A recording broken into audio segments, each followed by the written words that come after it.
for CARE conference here in Warsaw. And let me introduce you to our first speaker, Georg Prinz. Yeah.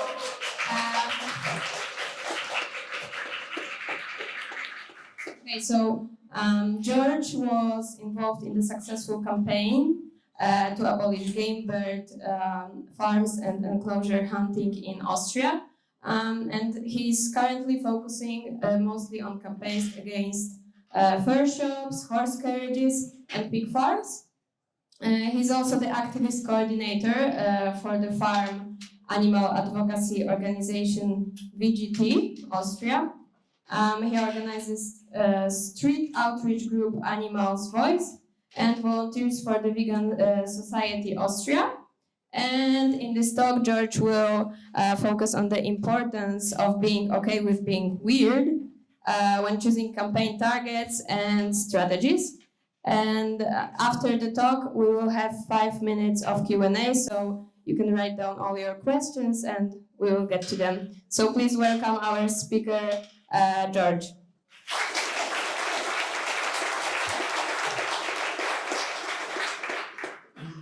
Hello, yeah, it's exciting to be here. A lot of new faces. I will start with the questions.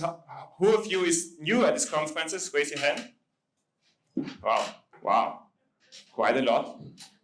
So, and I will also start with a confession. I will start my talk with a confession. Sometimes I feel weird being at these conferences. When I started in 2014, it felt like a bit of a different world. I was in Austria, it was all national focused. We did our things, we did our protests, our shouting, our campaigns. And I think the major discussion back then was abolition versus reform. But then things changed. Effective altruism came. Things like animal charity evaluators came. Things like these conferences came. And I have the feeling that the animal rights movement got more focused, more concentrated, and more people did campaigns. But one side effect was people looked for the best campaigns. And one of those best campaigns were obviously chicken campaigns. Campaigns to help chickens, for example, the cage-free campaigns, and then later the broiler campaigns. But this led to a trend that a lot of people focused on these topics. And then I come to conferences on people ask me, what are you doing against cage eggs? What are you doing against broilers? And I feel a bit nothing at the moment. And this creates that weird feeling in me. And in Austria, actually, we did these campaigns, but I wasn't involved in them. And we are 90% cage-free at the moment. And I also want to start with our, here we have changed, kind of. So while effective altruism is a lot of numbers-based, so you look at the numbers and then you see, okay, here the most animals are affected, so here I will do my campaigns. We look at it from a political perspective. For us, it's a social justice movement. And I don't think that social justice movements typically choose their targets numbers-wise. They look for other things maybe to see what is the most appalling thing at the moment, what is the most horrifying thing at the moment. Also, what is the thing you can win in a certain amount of time. And then thirdly, what is also something that would really help the people or the victims affected by this injustice. This is also the Balloon curve, and also our theory of change model, a new version. And it says that we don't really want to change individuals, we want to change society as a whole. And back to the chickens, so we have done 90%, and it was very effective, it helped a lot of animals, but then we reached a point where it became really difficult. So we did all the major supermarkets cage-free. It's banned to farm chickens in a cage in Austria. And you get smaller and smaller and smaller. And maybe we reached a point with the chickens where it just didn't pay off anymore, where the input doesn't match the output anymore. Also with our broiler campaign, we also did a broiler campaign. The government wanted to make our law worse, but we defended the law, and now it's still the best law for broiler chickens, so the density is quite low compared to other countries. But I have the feeling if we would go even further, it would be difficult. And last year there was a great talk about campaigns, and one definition of campaigns is an organized effort to achieve a goal, but it can also be seen in a kind of military way. And when I see animal agriculture, I see this. I see a phalanx, I see this big monolithic block And at first you don't really know, how do I attack this block? Where do I start? It seems also huge and it seems so difficult to change something. And what you then do is you look for a weak spot. And we found a weak spot in the chicken thing, and we pushed forwards and we pushed the animal exploiters back, and then we pushed. But I think we reached a point when if we would push further, we would be encircled by the enemy, so to say, because if Austria bans now cages, okay, we can take this. But if we now go on and also ban barns, and most other countries haven't even banned the cages, it gets difficult for us, and it just gets imported in our country. Same with fur. We ban fur, but the fur just gets imported. We can't really do anything on that front. And if we really want to push back the enemy, if we want to push back animal exploitation, we have to push them back as a whole and not get flanked by it. So we look for another weak spot. And I also think the different kinds of animal exploitations are supporting each other. So I think in order to get further with the chickens, we first have to address other topics, and once we've moved on there, we can come back to the chickens. And I want to say the equivalent maybe of chickens in Austria are fully slatted floor. It's a kind of complicated word. It's not as easy as a cage. And it's basically that pigs are living on concrete floor their entire lives. So usually pigs want a soft surface. And pigs are also very cleanly. But in this system, it's a very nice picture without manure. But in this system, they are forced to do everything on the same spot. They are basically forced to live in a toilet and eat in a toilet and sleep in a toilet and do all the behavior in a toilet.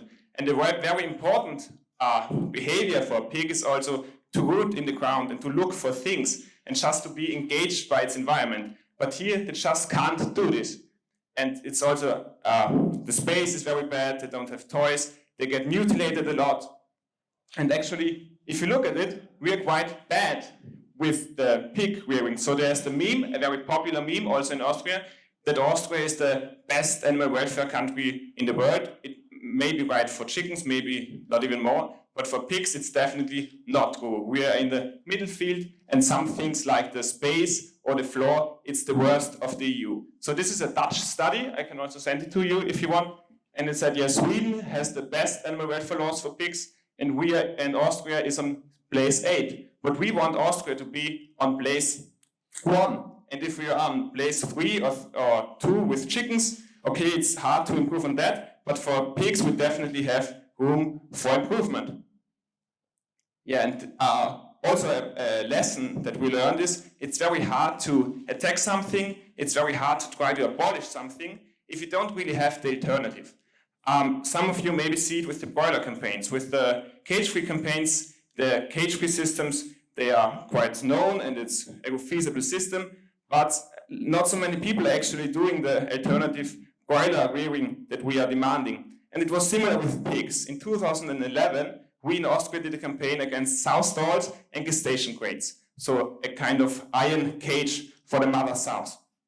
And the problem was, not a single conventional non-organic farmer was actually using the system we are demanding for. So we wanted to ban something, but we couldn't really say what we wanted, or what we wanted didn't really exist outside of organic farming. And this is why there is a very long phase out. So we have the ban, but it will only get into effect in 2035.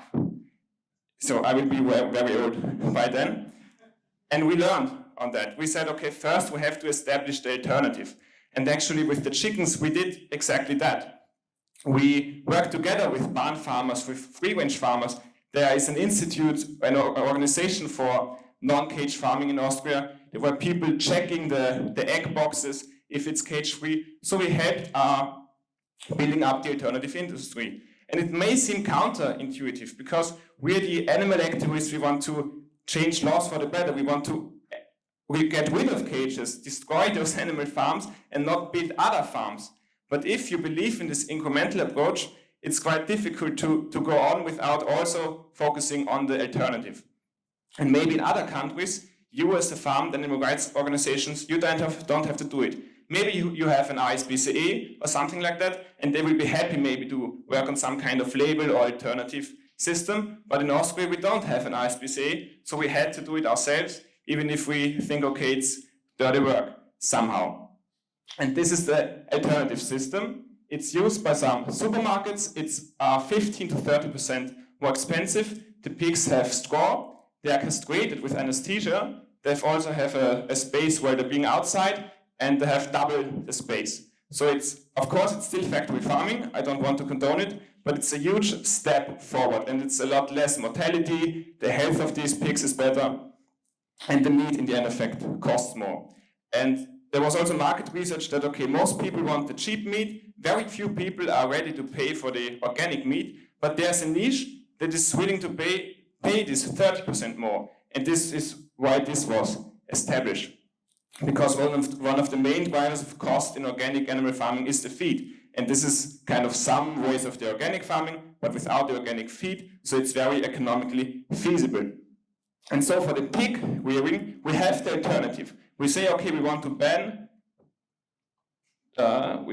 this, and we want to have this. It's a very clear message, and other countries already have it, and farmers work with it, not organic farmers. So it should be easier and more workable this time. Yeah, we also showed the suffering. So on the right side, you see the status quo, you see the concrete floor, the chalk marking is the space one pig has, the other is the alternative. Of course, some people might feel uncomfortable showing this and saying, okay, this is a better kind of animal farming, but if you believe in this incremental approach, yeah, we don't have a lot of choices. And the first space is always informing the public, doing a lot of these actions, showing this to a lot of people, but then it goes into politics. And we had a very unusual situation because of an undercover video, our government crashed. And the Conservative Party, who is blocking animal welfare advances for 3 decades, they are out of government. There is now the parliamentary parties were now free to vote on however they wanted. And we got the support of almost all parties, and then there was our right-wing populist party. They might be right-wing, but on animals they are populist. So if the people are for the change, they are also for the change. And then there was a vote, and they were against it. There was another vote, and they were also against it. Although they were for animal protection in the election campaign all the time. And then we started calling them out and disrupting them. So this is Norbert Hofer, the chairman of this Freedom Party. There was a talk in a beer garden in front of supporters. We got in there and disrupted him. Then the other one is the other chairman. We just spoke to him when he went to his office. And this is Harald Wilimski, the general secretary of this party. And we always remember this party all the time. Okay, as long as you will vote against the animals, we will expose you and show to the public what you are doing. And this was, again, the other chairman when he was already in holiday. But yeah, we don't give them a holiday. And he's not excited, as you can see.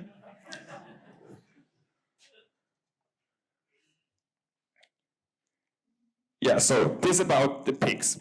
Then if you want to get rid of speciesism, you look at the society, you see, okay, what are the players, who is for the animals, who is against the animals. And then there's raising the questions, who is already actually the anti-vegan? So we are the vegans, we are for the animals, we are quite organized, we have big Facebook groups, but who is actually the anti-vegan? And I don't believe it's really meat eaters, because there is no meat-eating Vienna or meat-eating Berlin Facebook group, but there are big vegan Vienna or Berlin vegan Facebook group. So the carnism Vienna group I had to found myself, because it doesn't exist. Because of course they eat meat, but it's not that big part of their identity. So if you would ask us, what is part of your identity, I think a lot of people would say veganism or animal rights. But I think out of the blue, not a lot of meat eaters would say, okay, meat eating is a part of their identity. Of course, in a veganism discussion, they will say this, but I think not out of the blue. Then I looked and looked and looked, and I think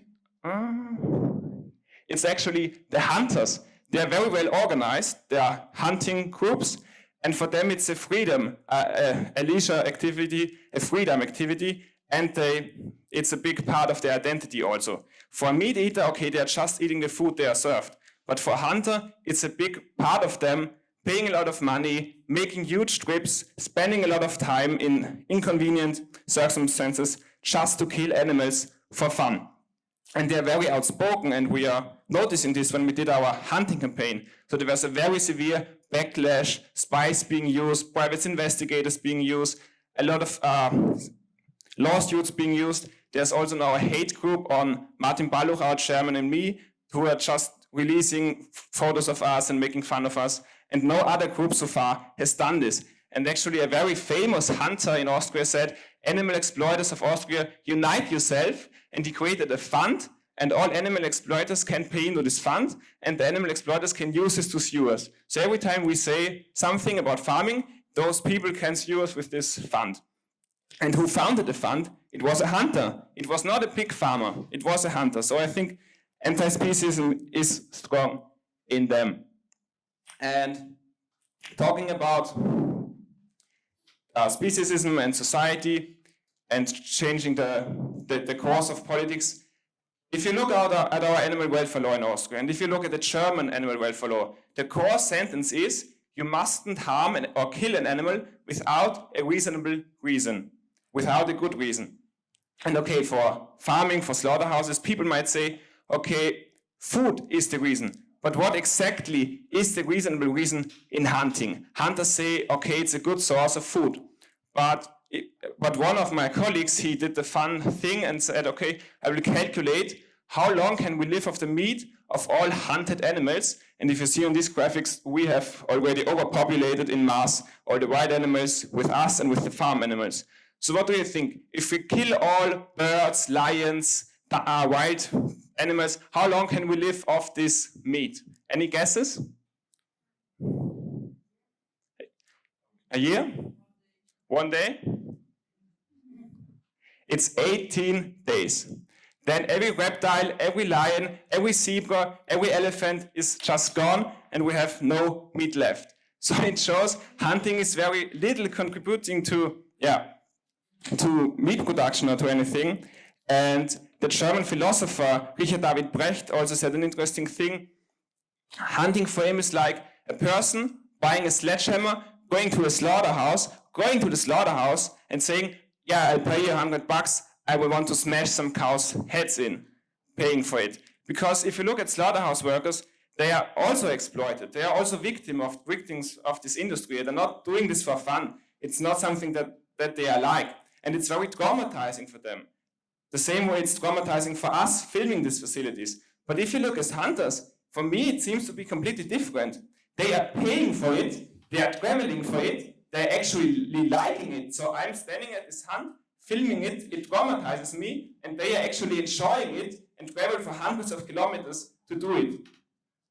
And if you believe in this core sentence without a reasonable reason, I think it's a very good point to hook in and to start a campaign and to use this argument. And interestingly, hunting in Austria is excluded of the animal welfare law because it's just not compatible because of this core sentence. And no other business has managed this. So of the pig farmers, they have to stick to the animal welfare law, but the hunters not.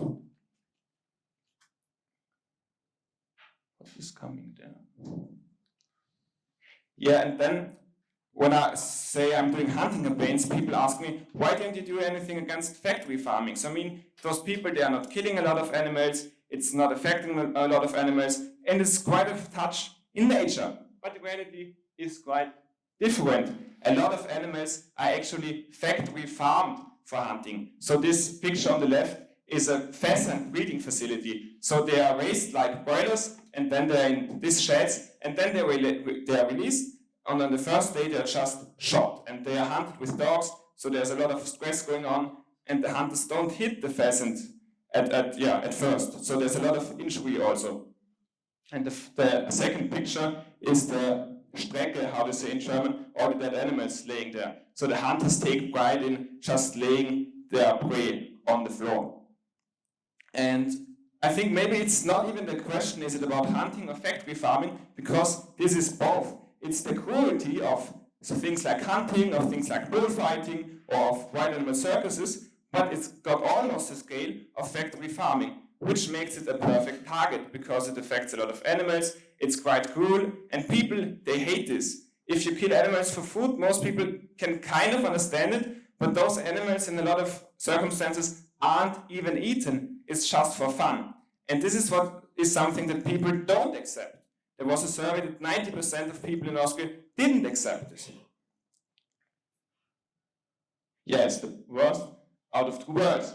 And also last year there was an amazing talk by Marek from Obras, who said why it's important to focus on fur campaigns, and one of his arguments was they are actually more mink than cows in the European Union. But if you look at the numbers, in the UK alone there are more pheasants than cows in the entire European Union. And if you would now abolish cow farming in the EU, it would be revolutionary. I think we wouldn't dream of banning the entire milk and beef industry in Europe. But here we only have one country, like the UK, with more animals affected by this kind of animal exploitation. So even if you play in the numbers game, I think it's worthwhile taking on this.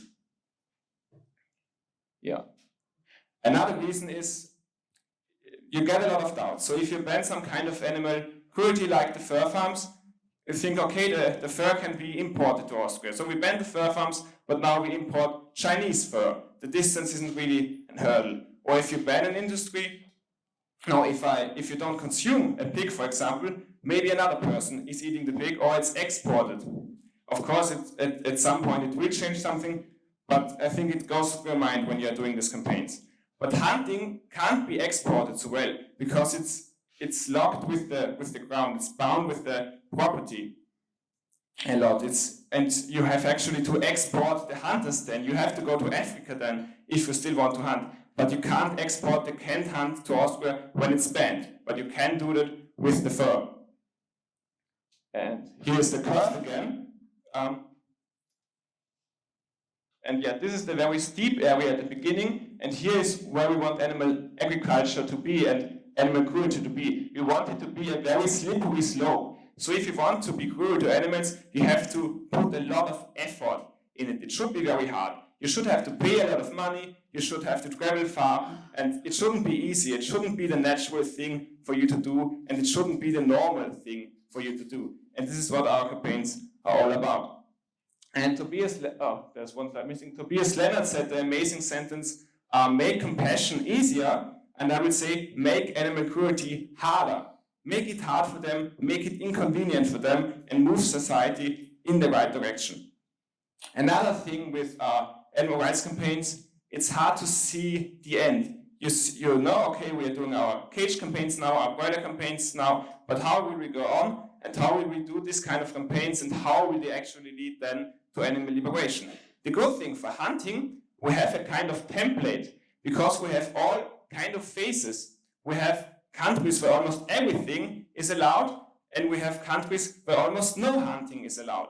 When, to my knowledge, we don't have a country where animal farming or slaughterhouses are not allowed, besides of some Indian cities. And a very bad state is, for example, the UK. You have fox hunting, you have hunting with hounds, all that. You also have that in France. Austria, before our hunting campaign, was also quite bad. I mean, we didn't have the hunting with hounds, but we had the hunting enclosures, where you fence in the woods, breed the animals there, and just shoot at them like in the Roman Colosseum. And we also had the game breeding facilities. So a very bad phase. Then Germany is quite reasonable. They have all the classic hunting stuffs and big hunts and everything, but they don't have the hunting enclosures, and they don't have the game farms to the extent that Austria has. And then one province, North Rhine-Westphalia in Germany, they changed their hunting law to a wildlife management law. So suddenly it was not about hunting anymore, it was about wildlife management. So a lot of species weren't allowed, you couldn't hunt them anymore, you weren't allowed to shoot cats, you weren't allowed to train your dogs on live ducks. In other provinces of Germany you are allowed to do this, train your dog on the live ducks. So a lot of progress was made. Then the Netherlands is a step further, there is no fox hunting allowed, while in Austria they're saying, okay, you have to hunt foxes, but Netherlands, they show it's possible. Then the city of Vienna is the second biggest landowner in Austria, and they have gone a step further. They are not hunting any foxes, they are not hunting any predators, they are only hunting animals like deer or like wild boar. And then the province of Geneva in Switzerland, they have the direct democracy, and there was a grassroots campaign in the last century to just abolish hunting. And it wasn't done quite professionally, but they succeeded, they got the majority, and it was never repealed. So they don't have hunting in the classic sense, they just have they just have wildlife management. So there's a professional wildlife manager, and if there are too many damages, they will kill individual wild boars. But they will kill not a single other animals, and it's not for fun, it's a profession, and there are also protocols, and they are all professionals. Where in other countries, it's allowed for older people, for people who are drunk, so there is no alcohol limit in Austria. It's not very well regulated. But this is very well regulated, and this is almost like an abolition of hunting. The next step would then, of course, using some kind of birth control, but then the backlash might be quite hard. So we have kind of a schedule, we kind of have a template to abolish hunting from almost everything is allowed to almost nothing is allowed, and I think we can just follow through this scheme. And actually Austria has moved up since our campaign a bit. Yeah, another thing is the horse carriages in Vienna, and now it's a lot less animals still. So with the hunting, it was in the millions, but here it's 500 horses in the city of Vienna. And you may ask, why do you do this kind of campaigns? And maybe I will ask you, who of you is working on horse carriages campaigns at the moment? So I do, and I feel weird now. And one of the reasons why I still do it, I think it is rewriting history. If you want to go to Vienna and you buy a little funny tourist guide, you probably will see one of these pictures. So for a lot of people, Vienna is horse carriages. And now there are a few crazy people like me who say, okay, I don't want this. And we do this campaign for 10 years, and we had so many successes. So very few people can just rewrite history. And this is really impressive, in my view, to just being able to do this and to rewrite history in such a way. And also, we didn't actually lose a lot. So in Vienna, for the VGT, we always had street actions. We had info stalls and everything. Thank you, Markus, by the way, for doing my info stall today, so I can be here today. We're doing this anyway. We want street actions anyway. And why don't we just change to some more campaignish things instead of pure outreach? With the info stalls, we had zero media. You couldn't reshare. It's always the same picture, and you don't have some political engagement. Now we do the same demos in front of the horses. We have media coverage. We talk to politicians, and it's very engaging on social media. And I said hot topic because one of the main angles we are using is the heat. So it's very hot, climate change is coming, and people are feeling the heat. And they are seeing these horses in the heat, and they are empathizing with these horses because it's hot for the people, so they think it must be hot for the horses. And so we're not really asking for a ban, we're asking for a threshold for the heat, but actually this would be enough to just put them out of business because their main business season is summer, and if there is the heat threshold, it's not profitable for them anymore. But you get a lot more support for the heat demand than you get for the complete abolition argument. And we just fight on and on and on. So one of the last things I want to talk about is redrawing the line. So you might know this comic about the line, and we will draw a line here maybe. Some will eat all animals, some do it with the horses, some with the rabbits. And I think one very promising campaign can be redrawing this line. For example, Stefan Eck does a campaign against rabbit farming in the European Union, and the chances are, if you ban the cage farming of these rabbits, the complete industry will break down, and there won't be any rabbit farming in big scale whatsoever. Or I talked to Ria Rehberg from Animal Equality a few years ago, and she said, okay, maybe ducks, because there are not a lot of ducks, and you can abolish them. And abolishing things, being honest, it's almost more fun, and it's a much clearer message. You abolished something. And maybe for us, or maybe for hardcore welfarists, they don't care if they improve or abolish, but for a lot of people it's quite important. And also a very important note, I think the most animal rights activists at the moment, they're not actually doing campaigns, they're doing street outreach. So if you can use this kind of campaigns to get more people to campaigning, I think a lot is won. Also with horses, if you can establish that a horse is not an animal you use just as for cheap labor, yeah, we can also redraw the line and make them more like dogs. On a side note, to just show how cruel hunting is, hunters are the only people in Austria who are still allowed to shoot cats. So it's allowed for a hunter to shoot a cat if they are 100 or 200 meters away from the property of the owner. So this is also something most people don't like, and I think something you could win and something that would push anti-speciesism forward.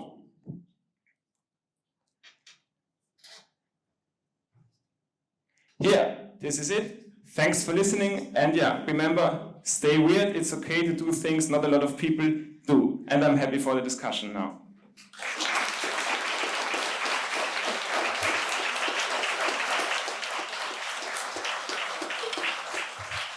Okay, so it's time for the Q&A. If anyone has a question, then raise your hand and we will...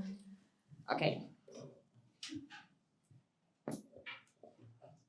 Hi, thank you so much for your talk.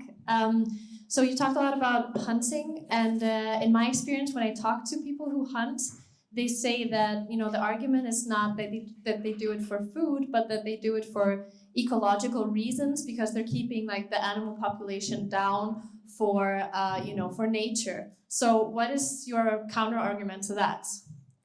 Yeah, it's interesting. I mean, it's not translatable to all countries, but at least in Austria, hunters are feeding a lot. So they're feeding the animals a lot, and so more animals are rising, and then they shoot them. So what hunters basically did, they exterminated the big predators, gone. Then they feed all the animals, suddenly there are a lot of animals, and then they say, okay, we have to shoot them now, we are sorry, but we have to do it. But they just created a problem. And actually, why big predators are coming back to Austria, to Germany, they have come back to Germany, but hunters, they hate them and they want to get rid of the wolves, because the wolves would endanger that argument, because once we have the big predators again, the hunters aren't needed that much. And the big predator is also hunting very differently. So what a hunter wants, he is feeding, and he wants the big trophies. So there are a lot of younger animals that he lets live, and he only shoots the older and bigger ones. But a wolf hunts completely different and much more ecologically. And this example also shows, a lot of animals that are hunting, they actually don't need to be hunted. So there are 35 million pheasants in the UK, you set them out and then you kill them. So there's no ecological argument. Or there's den hunting, where you go with terrier hounds into the dens of foxes and badgers and kill them very cruelly. There's hunting with traps, which is also not necessary. And there are studies that show you don't have to kill foxes. Netherlands doesn't kill foxes, and it's not creating some kind of epidemic. So the scabies was exterminated by the baits, by by giving them kind of a rabies shot, and not by killing the foxes. Because what you do when killing the foxes, you destroy the social frame of the foxes. And foxes, as they regulate each other, not by other enemies, but by themselves. So they have stable families, stable territories. And if you shoot them out, they will reproduce younger and younger, and all the system breaks down. So, as weird as it may look, if you start hunting foxes, they will become more to a certain extent, because you put more pressure in them. And Geneva shows, they are killing only wild boars if there are a lot of damages. And if there are damages, you can also exchange the farmers. So if a wild animal goes into a vineyard, they just get an exchange by the government instead of killing the animals. And if you can resettle the animal. If there's a wild boar doing a lot of damage, you can catch them with a live trap and just resettle them. The city of Vienna is also doing this when wild boar are entering the city. Yeah. And also all the birds and all the predators you don't really have to kill. Is there any other question? Thank you. You've been fighting horse carriages for 10 years, should say. So I'm for a few years, but the organization for 10 to 15 years. Okay. But what did you gain? Because you still have them doing advertising for it in Vienna.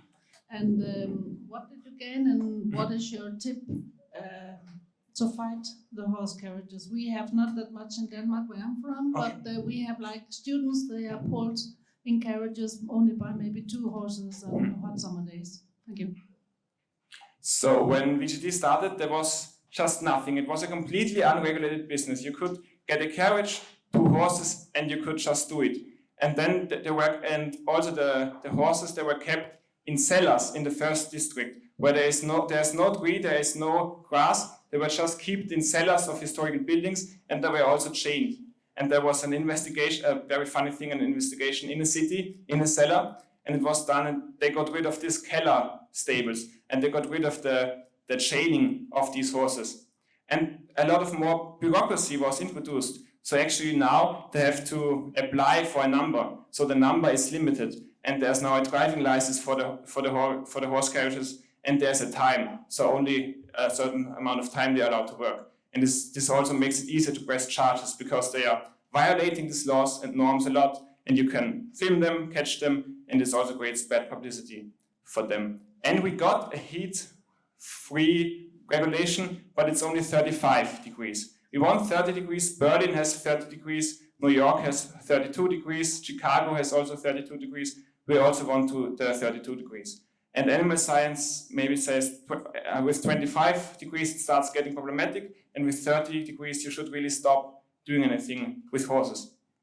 And we are also using the other countries other cities like Berlin as leverage for Vienna, and say Berlin has did it, also Rome has did it. In the city of Rome they also have the 30 degrees. So yeah, we went from completely unregulated to heat regulation, to working time regulation, to space regulation, to stable regulation.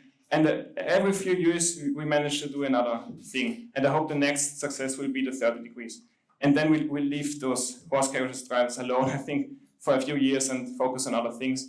But here the public is really outraged, and it's also helpful. Every time it's hot, you almost get a free media story, because it's hot and boulevard media cares about them, and yeah, I think it would be a lost opportunity to just not do it and say, okay, they are not farmed animals, we leave them alone. Yeah, this is why we do this. Okay, we have time for 1 or 2 more questions. So, does anyone have any question? Okay. Yeah, thank you. Yes, my question is about in France, hunters have a lot of power. They are very close to the government because they mean a lot of votes.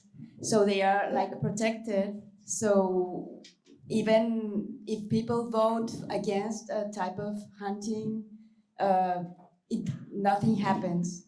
It's like we're not listened to. So what happens in Austria? How did you manage to deal with those hunters that are untouchable? Yeah, maybe I should have focused on this a bit more. I mean, it's very important to choose your targets. For example, with the chickens, you say cage-free. You don't say we want the abolition of chicken use for eggs. And so we looked at the targets and we say, okay, we can't use just normal going in the forest, the deer stalking. It's hard to abolish that. And actually, if you look at the studies, only 20% of the Austrian population are in favor of a complete hunting ban. So this is very little. But if you ask them, are you in favor of a cat hunting ban, 90% are on your side. And you can use this and push this forwards. And I think you can use this momentum to go further and further and further, like I showed in the pattern kind of thing. And in Austria, they're also extremely powerful. So 3% of Austrians are hunters. It's very typical for managers to be invited to hunts, for politicians to be invited to hunts. There was a network scientist who made a study. What are the events where you have to go if you want to be influential? And he found out the hunting ball in Vienna is the most important event. So there's no event in Austria where more jobs are given, where more business opportunities are done than our hunting ball. Yeah, this is also why we are focusing so much on them, because they are so powerful and they are defending animal abuse so much. And yeah, it's choosing the target. I think for France, I would choose the hunting with hounds. If I'm right, you have the stag hunting with hounds, and I would first focus on this. What's also a good thing, if you win, you banned it and you made one step forward. But if you don't win, you are. So what happened in Austria, before our campaign, when talking about hunting, everyone was talking about the romantic picture of the single hunter going in the forest with a gun. This was hunting for the people. But after a campaign, this was hunting for the people. And maybe this is not even representative for the people, is not even representative for hunting, but this was the picture. So the hunters knew, okay, if we keep on with this, everyone will connect us with this. And then there were a lot of hunters who were saying, okay, I'm a hunter, I love hunting, but this is not hunting actually. This was also an argument we used.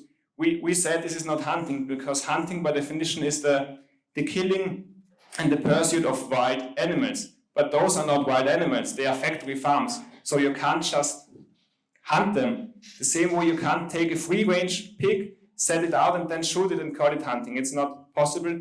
And this is also the argument we used in this campaign, to just say it's not hunting at all. Or you say, okay, this is the epitome of hunting and use it to damage the image of hunters. And at one point they want to get rid of it themselves because it damages the image so much. Okay, thank you, George, so much for the informative talk. And yeah, thank you.